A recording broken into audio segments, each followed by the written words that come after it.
The Book of Genesis. Read from the New King James. Genesis chapter 2 verse 1 through 25. Thus the heavens and the earth, and all the host of them, were finished. And on the seventh day God ended his work which he had done. And he rested on the seventh day from all his work which he had done. Then God blessed the seventh day and sanctified it, because in it he rested from all his work which God had created and made. This is the history of the heavens and the earth when they were created, in the day that the Lord God made the earth and the heavens. Before any plant of the field was in the earth and before any herb of the field had grown.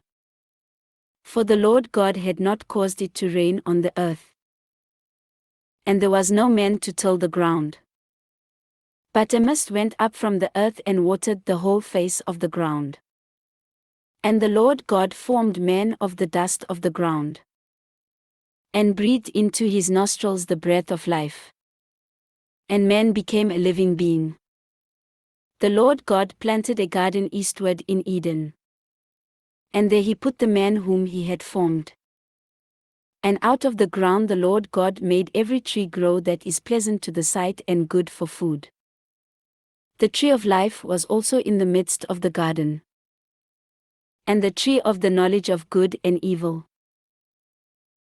Now a river went out of Eden to water the garden, and from there it parted and became 4 riverheads.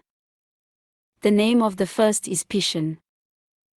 It is the one which skirts the whole land of Havilah, where there is gold.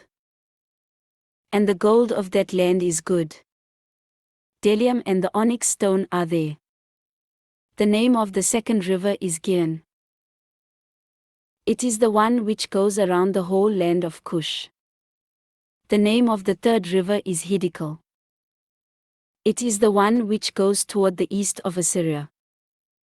The fourth river is the Euphrates. Then the Lord God took the man and put him in the garden of Eden to tend and keep it. And the Lord God commanded the man, saying, Of every tree of the garden you may freely eat, but of the tree of the knowledge of good and evil you shall not eat. For in the day that you eat of it you shall surely die. And the Lord God said, It is not good that man should be alone. I will make him a helper comparable to him. Out of the ground the Lord God formed every beast of the field and every bird of the air, and brought them to Adam to see what he would call them. And whatever Adam called each living creature, that was its name. So Adam gave names to all cattle, to the birds of the air, and to every beast of the field. But for Adam there was not found a helper comparable to him. And the Lord God caused a deep sleep to fall on Adam, and he slept.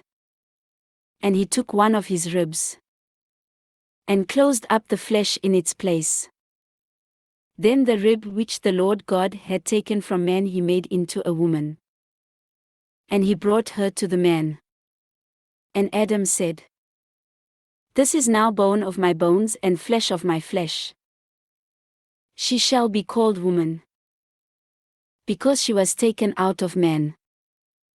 Therefore a man shall leave his father and mother and be joined to his wife, and they shall become one flesh. And they were both naked, the man and his wife, and were not ashamed. This ends Genesis chapter 2.